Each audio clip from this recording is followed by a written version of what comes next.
Hello, friends and enemies, heroes and villains. Welcome to Epic Realms. Today's guest is an award winning author, a game designer, and his new book, The Naming Song, is now available. Please welcome to Epic Realms, Jedediah Berry. How are you doing? Welcome in. Hello, thanks so much for having me. I'm doing great. I'm a little tired. I've been traveling a lot, but I've been looking forward to this conversation. So here I am. You've been doing a lot of like autograph signings and book signings and readings and promotional work. So I appreciate you fitting me into your schedule. So that's awesome. Oh, absolutely. It's often standard here for me to ask our guests about their childhood and kind of go through that and maybe dig deep and see if we can find some influences from that. But looking through your history, it seems that there's definitely a bunch of things that influence where we are today. Coming up, you want to tell us about growing up with role playing and choose your own adventure books and kind of how that affected you and your childhood? Yeah, absolutely. Those things were huge in my childhood. When it came to role-playing games, the funny thing that happened was that I grew up in a small town in upstate New York, the town of Catskill, and this was in the 80s. And certainly we knew, like my friends and I knew that something called Dungeons and Dragons existed. We knew this stuff was out there, but there was no hobby shop in our town. Um, Closest city was probably either Kingston or Albany, New York, and maybe that stuff was there, but we just didn't really know what it was or how to go about finding it. And there were, obviously this was like pre-internet or pre-World Wide Web at least. So yeah, we just kind of made it up. Like I had a couple game books. I had glimpsed some D&D material, and so I had like the basic idea as to how this stuff worked. And because I ended up running most of the games with my friends, I was just creating game systems just to support the stories that we wanted to tell for years. I remember we called it Quest. Whatever the game was, whatever sort of new rule set I had come up with, it was always just called Quest, and we did that every weekend and like all summer long for years. And in many ways, I'm really kind of glad it happened that way because it felt like, even though it was very clumsy, and the rules were not the most elegant Yeah.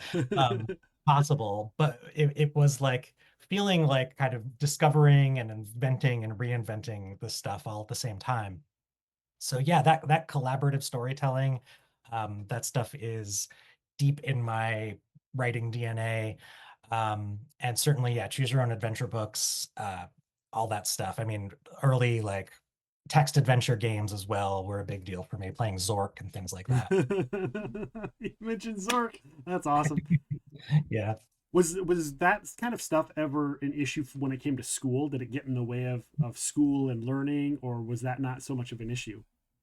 It wasn't, I don't think it was much of an issue. Like I, or if in a way it was almost compatible because I feel like playing those games and working through those ideas led me to books, led me to mythology, led me to like so many things that were my sort of stepping stones into my studies more broadly. I do remember this really funny time when my friends and I were about to play a game, and my mom took a phone call, and then she came into the room and she said, "Hey guys, I have this idea. What if you conjugated some French verbs for a while before you played?"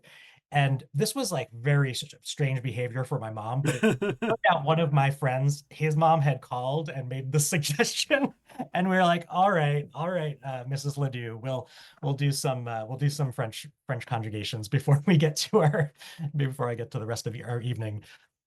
Was your family super supportive of your habits, your writing, your role playing, that kind of stuff? They really were, yeah.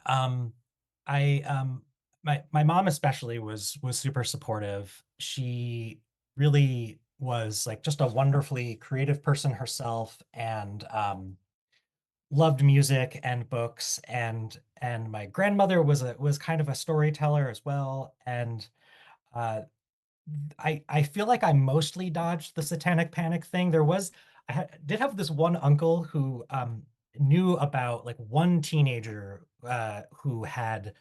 um who had like murdered his family and he had pinned this on D&D for some reason. Like it was this news story. Yeah. And so occasionally he was like, I'm a little worried about Jed. Is he okay? But other than that, it was yeah, all very encouraging. I Nice. was very lucky, I think. Did they influence you with writing? Were there was did you have family members who were writers or family members who did any of that kind of stuff? I had family members who were storytellers, like just kind of natural storytellers. Okay. Um, My that same uncle was like a fantastic teller of stories from his childhood. Um, but yeah, no writers in the family per se, but a lot of space was given to me to explore and experiment with those various crafts. And in some ways, like there yeah, there were there we had my siblings and I had a lot of freedom, I guess. And in ways that feel very almost strange now, like you just don't see as much. But um and my mom was always introducing me to like movies that maybe I shouldn't have been seeing quite yet. Right. So, so yeah. When you're talking with family members and doing these role playing and you're talking about them, what kind of influence did they have as far as books go and reading go? And what kind of reading did you do growing up? Were the things that influenced you then as well? Yeah, my mom was a big reader, and I remember like looking at her bookshelf and going through them and finding things that interested me before I could read, but just like visually what got my attention. And there was this one set of three books in a box with these amazing designs and these creatures on them, and I was kind of obsessed with these books. Uh, only figured out much later that it was the Lord of the Rings. And but I had identified this as like, okay, when I can read, this is clearly for me. Like I'm going to read this. And So did you when she she got could me The Hobbit okay. because she realized my interest, and so I started there and made my way to the Lord of the Rings later. Um, but I also she introduced me to The Last Unicorn, like Peter S. Beagle's work. We went to see that film adaptation together, and that was kind of another whole door that opened. And another big one was comic books, honestly. Yeah, She was also wonderfully supportive of, but that's I awesome. remember like, yeah, a friend's older brother decided to get rid of his comic books. And so I ended up with a pile of Conan the Barbarian, like the Marvel run from, I don't know, issue 20 up through whatever it was at that point in the late Yeah, 80s. And that was just a treasure trove. I mean, right. that was so And nowadays probably is literally a treasure trove. You go through that. It's probably got some valuable ones back then. right. Yeah, yeah. I could probably never let it go, but that's yeah, I think you're right. What is the process? You get done with high school and you move on to college. What was your thinking like sitting down going, where am I going to go? What am I going to do? What am I going to major in? What was that process for you and how did you make those decisions? Sure. So I went to school thinking I was going to go into filmmaking. I was really interested in the idea of, of writing stories that would then have visual element and working collaboratively and doing all of that. When I got to college, I did take some film classes that were really important to me, but when I started looking at the practicalities of actually making a film. And at this point, it was really kind of I mean, digital was a thing, certainly. There were Right. camcorders around, and I had made many little horror movies with my siblings and my friends in high school. But you were kind of expected to buy your own film and go through this whole process. And I realized it was more than I was really ready to take on. But I was also taking creative writing workshops and was lucky to find some really excellent teachers who were very open in terms of what I wanted to do genre wise. They saw that I wanted to experiment with elements of fantasy and so on, and they really kind of cultivated that. So I was grateful for that, and just then stuck with it. I really never looked back. I just kept writing. Was there anything in particular during that time that you learned that you still use today? This stands out? Something that's maybe a snippet of wisdom, or maybe like a piece of like, hey, when you build a paragraph this way, or anything like that that you still use that you go, man, I learned that there. That's a good question. I mean, God, there's so much. I think One thing has to do with just a narrative voice, like to really think about your reader as someone who you are speaking to directly, and think about not wasting their time in a funny sort of way. Yeah, Like tell them, you tell them something important and let them know it's important. And that is so often communicated just in voice. That has really stuck with me. And a lot of it though is also just kind of sentence level stuff. Like really the big difference between like writing in high school for me and writing in college was just having professors who thought about sentences as these like living creatures, and how to make them move and live on the page became incredibly important to me. nice. I was also lucky in discovering certain writers at the time who connected a bunch of dots for me in terms of fantasy and folk tales and fairy tales and how those things all go together. So I was like reading Angela Carter, and whose story collection, The Bloody Chamber, is like a sort of reinvention of classic fairy tales. That was huge for me. Italo Calvino, an Italian writer who put together a wonderful anthology of Italian folk tales, but also wrote wonderful works of fantasy himself. Uh, Discovering those writers was very key. Right. Tell us about your time. You worked at a place called Conjunctions, Pen America. Tell us about your time there, kind of where that fits into the puzzle and what you did there. Sure. Yeah. And Conjunctions is a literary magazine that was is published at Bard College, where I went for my undergrad studies, and that was a kind of a work study job. I went in hoping to to make a few bucks and learn something about editing, and uh, that was really wonderful training for the editorial process, which has stayed with me. I'm sure we can talk a bit about that, but like editing and publishing and doing sort of indie publishing has been important, and I just picked up a lot of those skills there. And also just editing from the point of view of being a writer and learning how to edit yourself and see your own words on the page clearly was really helpful. But just the practicalities, just yeah, the whole like how do you set up a subscription database? Right. How do you maintain a website? I learned HTML from updating this journal's website. Um, Pen America came after college. That's a journal published by the literary nonprofit Penn in New York City, where I was working and got to help start that journal. Penn would be organizing a lot of events and would have recordings of these writers having these fascinating discussions, but then that stuff was just kind of gone.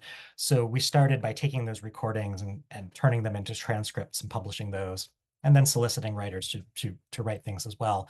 So yeah, I got a real kind of crash course in being an editor and putting together a publication just with a very small group of people and very little money. Yeah. Having that background and experience and then going in and writing a book, a lot of authors that are editors that I talk to say, I still don't edit my own work. Do you subscribe to that? Do you go, I write my stuff, do the best I can, but still send it to an editor, make sure you have an editor? Oh yeah, absolutely. I mean, I certainly go through many rounds of revision myself before I let others see it. And often I will then give it to some writer friends whose opinions I really trust. I'm lucky to live in an area where there are just a lot of really wonderful writers, and we'll have a workshop to discuss a piece, and that's been really helpful. And then as far as like my own fiction goes, yeah, it's I've occasionally been sort of editor and publisher for something, but the vast majority of what I've done has then gone through an editorial process, which I'm really happy to have, because it's just yeah, having that other perspective is so helpful. But that relationship is such a key one. Like if you, finding an editor who understands what you're up to, so that they can honor the work you're doing and not try to impose something of their own, is a really tricky process. And one that I'm constantly thinking about. Yeah, so often we have people that'll come in our live stream chats, or people that'll come to me because they know that I've talked to so many people, and they'll be like, what do you think they would say about needing to do?" And almost every single time, the answer is always get a good editor, get a good Yeah. editor that fits you, just like what you were saying. Um, that is the one thing not to skimp on, and I hammer it over everybody's head every single time because that is the one piece of evidence, the one piece of advice, excuse me, that every author that has come through this show has ever said unanimously across the board. So, Yeah. so Well, I always try to ask that and bring that up as well, just to keep hammering that in. totally. And I think a really cool thing I've seen happen like in the indie game world is, people who are writing their own stuff, but then subbing in as editor for someone else's stuff. And there's just this great cross-pollination going on where and you can see the work getting better all the time, and Right? having those dialogues is so important. Yeah. What led into working on the manual of detection? And Right. did and I read somewhere that it kind of had something to do with your time at the magazines and doing that kind of stuff as well. Kind of tell us about that and that process. Sure. Yeah. So the Manual of Detection was my first novel. I started writing it while I was in grad school, and I remember it starting really with like kind of a series of images that I couldn't get out of my head. And like one of them, for example, was this guy in a rowboat on a bay, and the rowboat is full of alarm clocks. I don't know where that came from exactly. It's just Okay. like, but it stuck with me. And I was like, okay, can I write my way to a story that would make something like that happen? Um, the On the other hand, it's a mystery novel. It's also a novel about dreams and about uh kind of like the weirdness of bureaucracy. There's I guess like a Kafka-esque element to it. And so yeah, there's that other side of it. I like combining the super mundane and the super fantastical together. Yeah. And so I do think there is part of my work life at the time, like dealing with paperwork, dealing with files, sorting files, all that kind of stuff fed into one side of it in an absurd sort of way. And then the other side of it was just like, the entirety of my creative life going back to that stuff we talked about. And so the manual of detection is really, it's like I guess it's a bit of a study in contrasts of because it is about a file clerk who finds himself having to solve a murder, but it gets very complicated when he finds out that, he is in a world in which there is technology that allows people to go into one another's dreams, basically, and do something called dream detection. I will note that I wrote this and published it before Inception came out. So, A lot of the fans of that book like to speculate over the setting. Where is it based off in your mind when you were writing it? Is there a city that it's based off? Is there an era that it's supposed to kind of take place in? And nobody seems to be, well, some people do, but a lot of people seem to not agree on exactly where it should be set, and everybody kind of has their own mindscape of where this takes place. Can you enlighten us a little bit? well, what you just described is exactly what I was hoping for. So I don't want to, in a way, I don't want to upset that balance. Okay. But I did leave the city unnamed, and it does contain bits and pieces of real cities that I've known. There's certainly parts of New York City in there where I lived for many years, but there are a lot of parts of imaginary cities and a lot of film influences, things like City of Lost Children, Dark City. Um, all those kinds of urban landscapes were in my head. I I had love this Dark one. City, by the way. It's so good, like visually, just such a stunning film. Yeah. Um, and I had this idea at a certain point that the city was like, not literally, but in a figurative sort of way, it could be composed of all the discarded sets for every film noir ever made. Okay. Um, and so it's just this kind of all of these visuals kind of matched together. Uh, it was important to me to leave it unnamed, I think, because I wanted it, I did want it to float in that kind of anonymous space where people could read it and see their own like familiar landscapes in it. Hmm. I remember it was fascinating. Like a lot of people when it came out were like, "Well, this is clearly based on New York City." And then I saw when the UK edition was released, a lot of people were like, "Oh, well, this is London," and I was so pleased that that was happening. That's great. I love that. I had to bring that up because I was like, this is Yeah. so cool that that is happening. So, and that's a great Yeah. story. It's kind of a mystery, right? Mhm. Mystery, modern fantasy ish. What is Yep. it about that genre that you really wanted to write about? I I kind of stumbled into it a little accidentally, I think. Because I was working from these images, but I didn't have the genre in mind.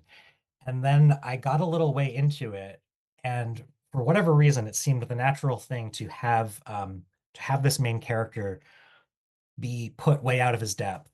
And so like being presented with a mystery to solve seemed like a good way to do that. And then I had to really kind of scramble and get a better understanding of the mystery genre. And so I gave the main character a book called The Manual of Detection. And there are quotes from this imaginary guidebook within the novel, The Manual of Detection, so that you can you're kind of like learning the tropes and the moves of the genre as you read, because what I was doing as I Okay, was okay, reading.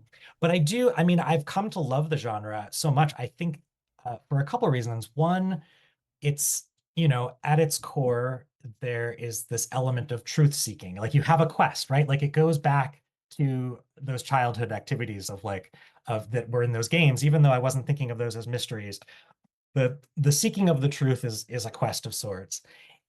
And then also there is this question of like order and chaos, which also goes back to like Michael Moorcock, right? And the Elric books, which right. I loved as a kid, and which I still love.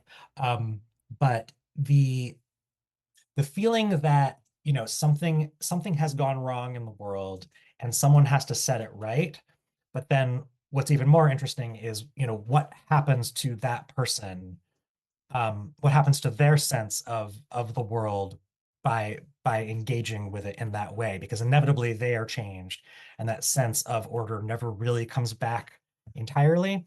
And that's was part of what I was looking to do with my protagonist, this file clerk Charles Unwin, who ultimately, he becomes something very different by the end of the book, I'll say that. Yeah. What are Yeah. some of your like go-to favorite mystery novels that you've, or stories Hmm. or characters that you've gone through and read in your past? Sure. Well, I really, I when I started Manual of Detection, I did kind of just start reading a lot more of that stuff. So I like read all of Raymond Chandler and Dashiell Hammett. What great stuff! I had seen some of those film adaptations Yeah, before, and I went back to those. And the films are themselves kind of in their own way were a big influence on the book. I love Agatha Christie novels. My yeah, mom read Agatha Christie, and so that was another thing I found on her yeah, bookshelf. So like, Murder on the Orient Express and all of those kind of, the classic British cozy mysteries. There's this wild mystery book called The Man Who Was Thursday, which I yeah, stumbled upon in college by G.K. Chesterton. And that one was a big one because it begins like a normal mystery, but then kind of moves into the realm of the fantastic in a very surprising and strange way. So that was an important model. yeah. Those are all great books. I love mystery books. I haven't read a ton lately, um, but I do. When I went to college, I did a whole couple classes that were just like mystery themed, and so the whole thing was read a bunch of mystery books. Is like sounds great. Let's do it. That does sound good. Yeah. We talked earlier about games and choose your own adventures, and you run Nine Pin Press and Phantom Mill. Tell us how those things came to be, how those got started, and kind of what those are all about. Sure. So Nine Pin Press came first, and Nine Pin grew out of a it was again kind of almost a happy accident. Mm-hmm. I had written a story called The Family Arcana, which is a story that was ultimately published as a deck of cards. The idea is that you have little pieces of this sort of gothic tale on each card in a standard poker deck. You can shuffle it up and read the cards in any order, and the story will work in different ways. Um, that was something which I began actually kind of in the middle of the night one night when I just had a stack of index cards next to the bed, and this idea came to me, and I just started writing them on index cards. That was actually a piece of advice that I learned from one professor in college who said, the one time you really fail yourself as a writer is if an idea comes to you and you fail to write it down. And so I've made a practice of, even in the middle of the night, if I have to, if something like really grabs me, I will try to wake up long enough to jot it down. Right. Uh, so the Family Arcana grew out of that. My partner and I then ran a Kickstarter to try to get it published. It kind of became a collaboration in a bunch of ways. The artist Eben Kling did illustrations for it. He did like the Jokers and the box cover. Matt Lorenz, who is a musician who's local to me, he performs under the name The Suitcase Junket. It's kind of a brilliant one-man band. He did an instrumental soundtrack for it. So it was a lot of fun, and we did this Kickstarter. It was the first time I tried anything like that, Yeah. and it went a little better in a way that I was actually scared about at first. It went better than expected because suddenly, like, we had, oh, okay, there are a lot of people who have backed this thing, Yeah. so we need to actually, well, I got to do something with this, so we're going to start a small press. Yeah. Um, and so Nine Pin Press became a way for me and for my partner Emily and I to publish works that are stories and but that have game-like elements in some form, and which generally push the boundaries of form in some way. Uh, that's that nine pin part, and that is an ongoing project. We've published several works I'm really proud of.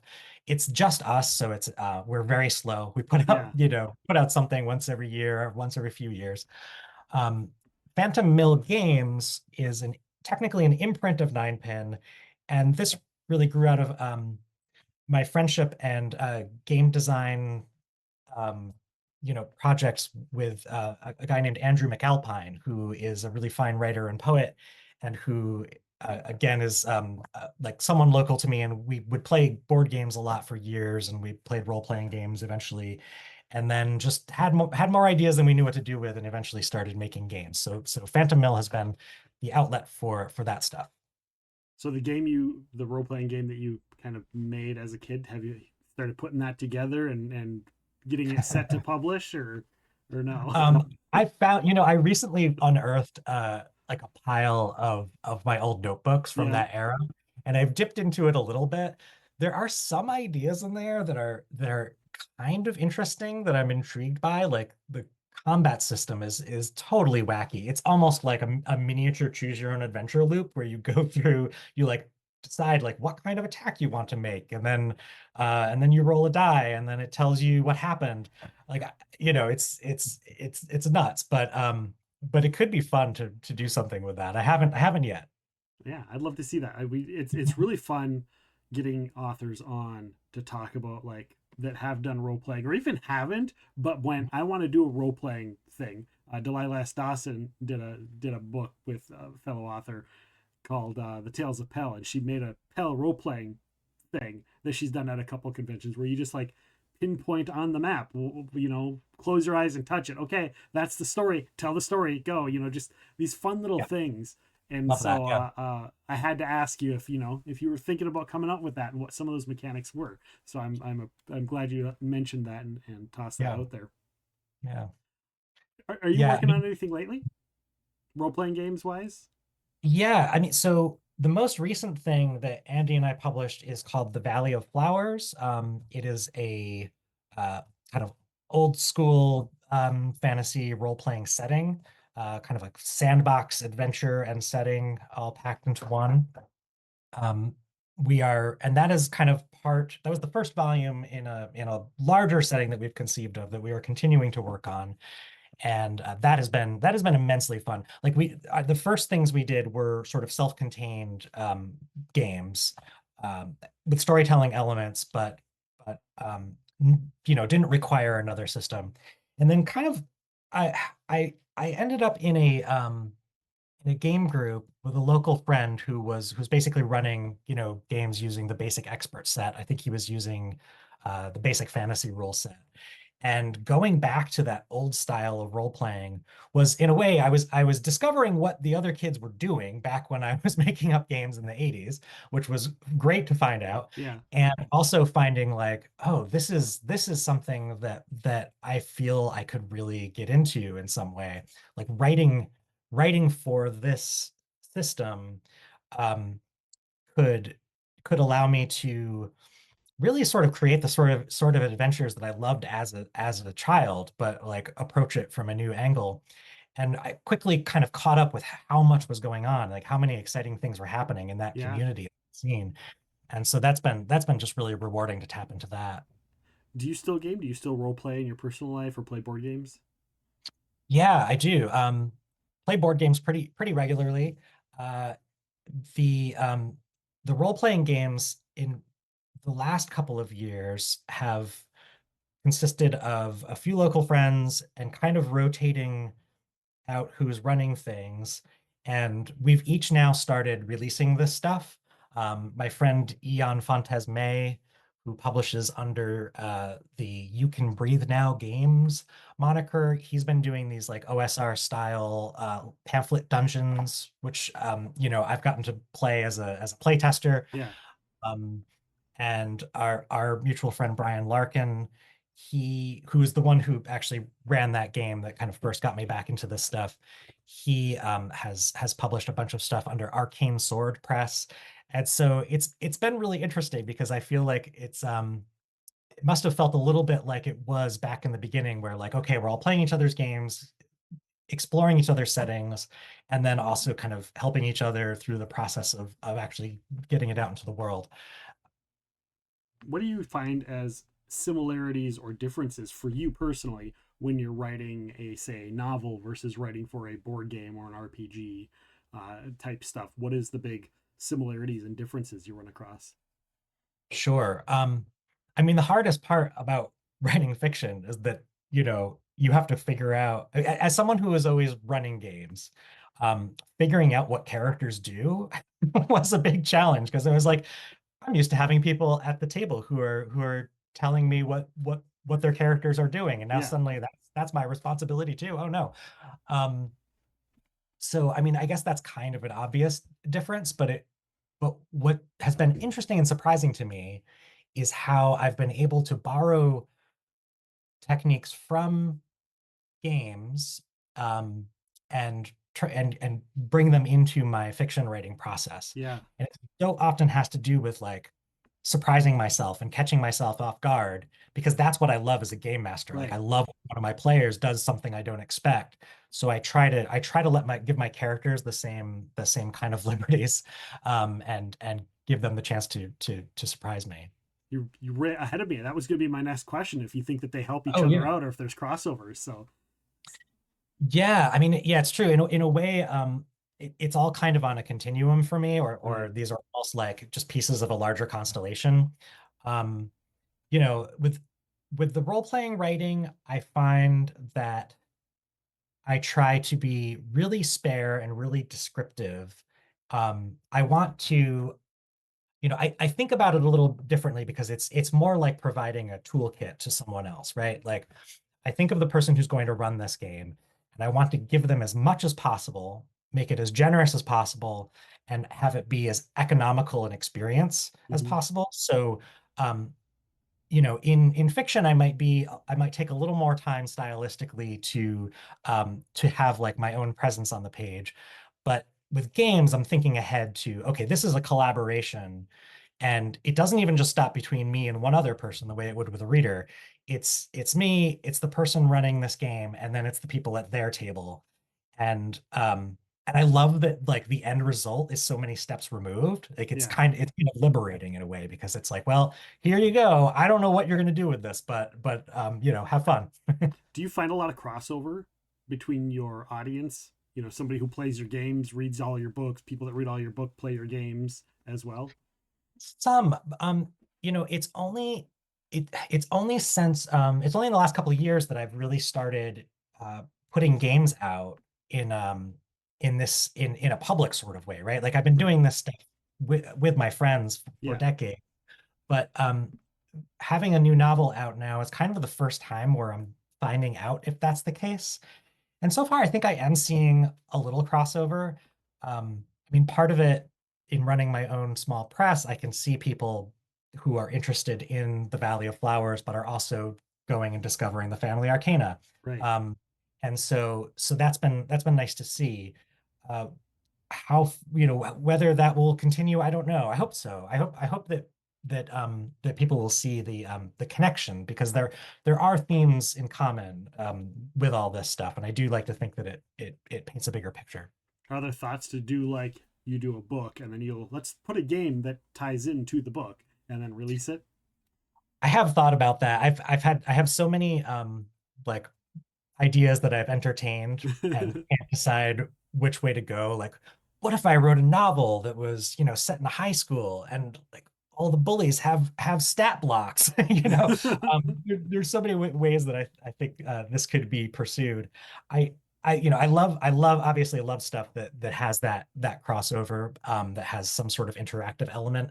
So I do think it's something I will continue to play with and experiment with. Yeah. Awesome. Let's talk about your new book, The Naming Yeah. Song. Give us a quick rundown of what people can expect from the book. What's kind of the synopsis of it? Sure.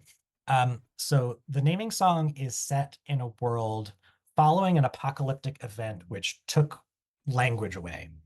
So there was this period uh, of silence, and in which sort of a lot of borders broke down. So it's a world with ghosts and monsters, because monsters escaped from people's dreams, because all the borders fell away. Um, the main character is a courier who is working for something called the Names Committee, at a point at which people are reintroducing words to things that need them. There's also a maps committee and a ghosts committee and so on. Um, the courier kind of gets caught up in a conspiracy between the named and the nameless. There are people who want to leave things unnamed and people who want to name things, and there are territorial disputes. And so it becomes a sort of she kind of goes on a quest that is her searching for her lost sister, but also she's kind of on the run because she's under suspicion for murder. And it kind of develops from there. It's heavily inspired by like Studio Ghibli films. So if you like Princess Mononoke, for example, or if you're a fan of the Cat Bus from My Neighbor Totoro, like you'll see elements of this in here. It's an adventure story, but it is also a story about language and about the connections between language and magic. Okay. How long did you take to put this together? Like, have you been working on it for a while? And kind of Oh how did it boy. come together? Yeah, so long. This was a really hard book to write for a bunch of reasons. One of the reasons is that I would not allow my narrator to have access to any language that did not exist in the world.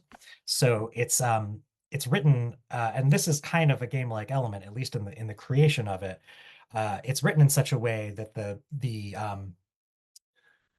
I don't have access to a lot of words while writing, and I really loved the effect that this created, but it's kind of spare prose, sort of simply written, even though like what's going on is kind of complex. And then as words get delivered into the world, I have access to more language as the book goes on.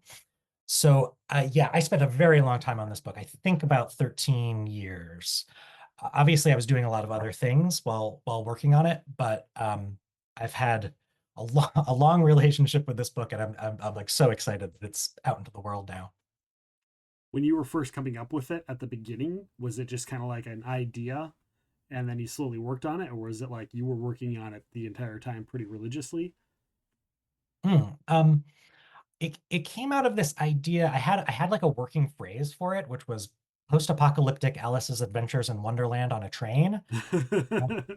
And I just liked that. I liked the way that looked in my mind. But I didn't really know all the rules of the world or the logic of how it functioned for quite a while, and that was very much an exploration.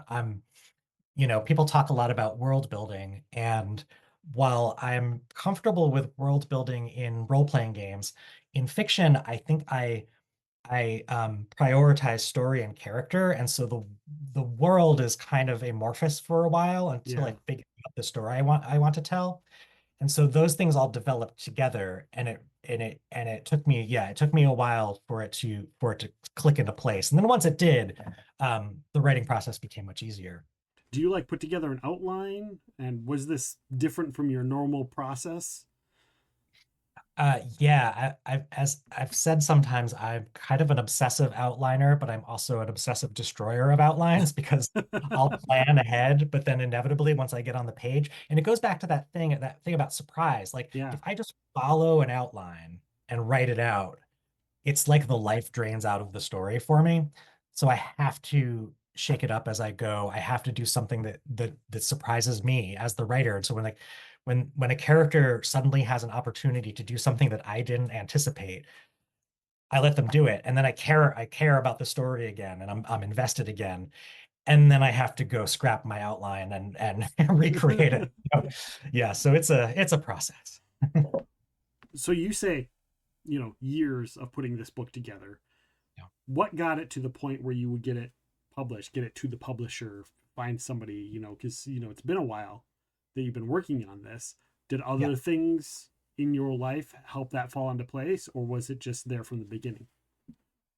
Um, it was a bit of both. Because it had been so long, it felt a little bit like starting over in terms of, my career, such as it is as a writer. Like, would anyone remember what I had done before? Was a question I asked myself. I was lucky in that I had a very patient and very smart agent who was eager to see what I did next, and so he checked out an early draft of it and was excited about it and let me take my time in putting it together. Um, and then, yeah, he sent it out to a bunch of editors, and I was so lucky when I had known about the work of Carl Engel Laird, who is at Tor.com and was just putting out really, I thought, super fresh, kind of engaging and surprising works of fantasy and science fiction. He edited the Locked Tomb novels, Gideon the Ninth being the first in that series, which I adored. So he was like someone whose career I had been following. And then so I told my agent, like, we need to make sure he gets a copy. And sure enough, he saw it and we just clicked. Like I knew very quickly when we were having those early conversations about it. He knew what I was doing. He understood the challenges of editing it because he understood what I was up to with language. Yeah, I was going to ask you about that. Yeah, like he understood that like there were all these constraints. So even when he was suggesting line edits, knew like we're working with a limited diction in order to pull this off. And so he really respected the gambit that I was engaged in. And I've been really, really happy with how that's turned out. I think Tor has done a really nice job with it.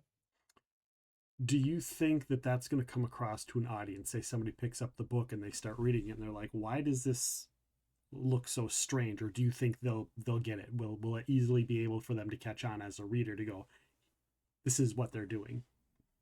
Yeah, I mean, this is a thing I'm like finding out right now. it the book does take a little time to establish what it's up to. It One thing I did learn from like fairy tales is that it is okay to tell sometimes what is going on. I think there's that rule of show don't tell in writing, which is really not good. Is not a Right, good right. and sometimes telling is good. And so I do try to guide in the early chapters the reader through this strange world and what is going on, and also try to make it compelling enough and interesting enough that you will hopefully get wrapped up in the characters. I think some people will no doubt probably bounce off it early because it will be that it'll just be too strange or something. My hope is that for those who stick with it, that they'll be rewarded with a good story and with something that they haven't seen done exactly in this way before. Which that's what I'm drawn to with writing, and it's what I seek in my reading and my gaming life is like do something I haven't seen and make it fun. Well, and that seems to be the story of all of your works, right? A little bit of both, a little bit of like, let's puzzle, let's figure this out, let's solve what is going on, what's the overall, seems to be an ongoing in all of your works. So Yeah, yeah, that and it relies on that spirit of collaboration that comes out of role-playing games, I think. It's yeah, that feeling of, okay, we're in this together. We're gonna find our way there. We're gonna figure out what the story's about. because of the uniqueness of the book and kind of how it's put together, I know a lot of publishers like to ask, what does this book compare to? How would you explain this by comparison? Was that a thing for this one? And if so, what did you tell them? Yeah, I mean, that kind of stuff is tricky because there's like, yeah, there are these like marketing conversations, Right, right? right. How do we pitch this thing? And it happens at multiple levels. First, me to my agent, and then me and my agent to the editors, and then the editors have to convince the marketing people that this is a good idea, and the marketing people take it to the bookstores. It's an endless process that is very strange and can be kind of alienating in a way because of course, what I'm actually writing, and I think this is the experience of most writers, is like you are pursuing something that feels like it is wholly yours, and it's the story you need to tell, and it has the characters who you care about and are like you're involved in their struggles. And so then there's this process of like, okay, yeah, how do I triangulate this and explain what I've done? I did know that I had the Miyazaki Studio Ghibli influence, and so that Yeah, was one thing I could put out there. I knew like the fiction of Ursula Le Guin was an influence. I mean, the Earthsea books, what she did there in terms of language and magic, that very much informed one a big thread of the book. So, I try to look for who am I in conversation with, I guess is the way I like to think about it.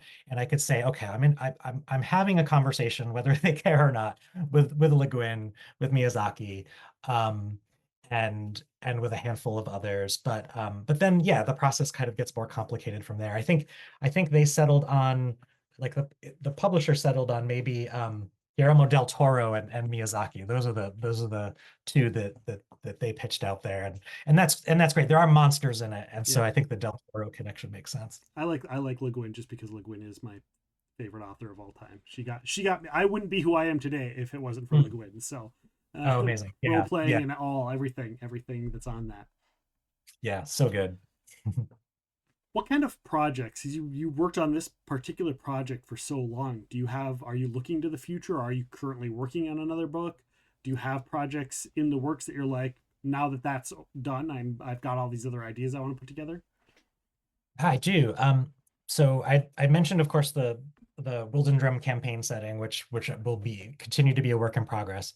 On the fiction side, I actually signed a two-book deal for this one and got them to agree to publish a novella next.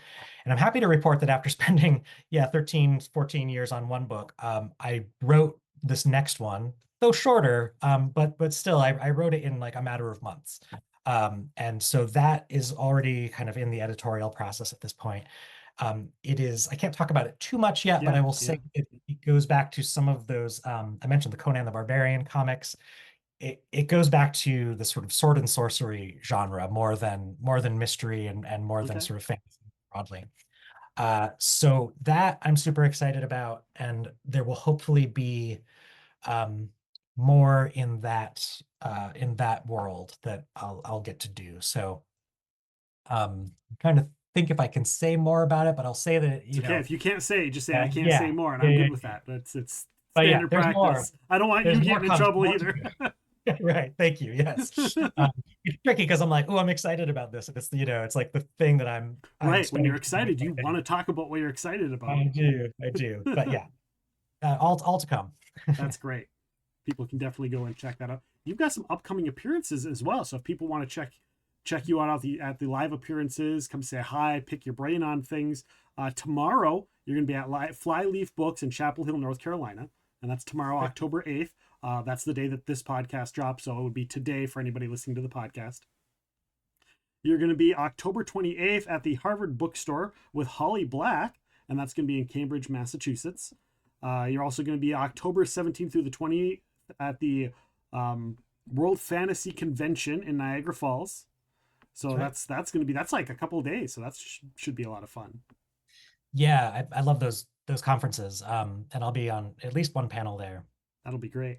November 16th, Texas Book Festival in Austin, Texas. And down the road at an undetermined time, you're going to be joining Florenza Lee for On the Air or Authors on the Air. I think they got two different shows that they do, On the Air and Authors on the Air. So that's going to be scheduled down the road as well. So I'm looking forward to that.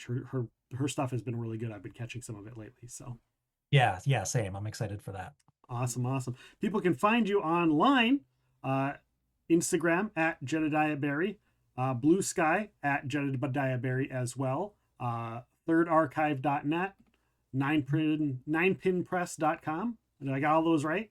Yeah, that's all. That's right. Anything else? Any other appearances? Any other places they can find you online that you wanna mention? Or is that Hmm. good? Well, I'll mention there's also the Phantom Mill Games Instagram account Okay. that is its own thing where, I do more talking about game stuff there if that's your primary interest. Okay. Sounds good. That's awesome.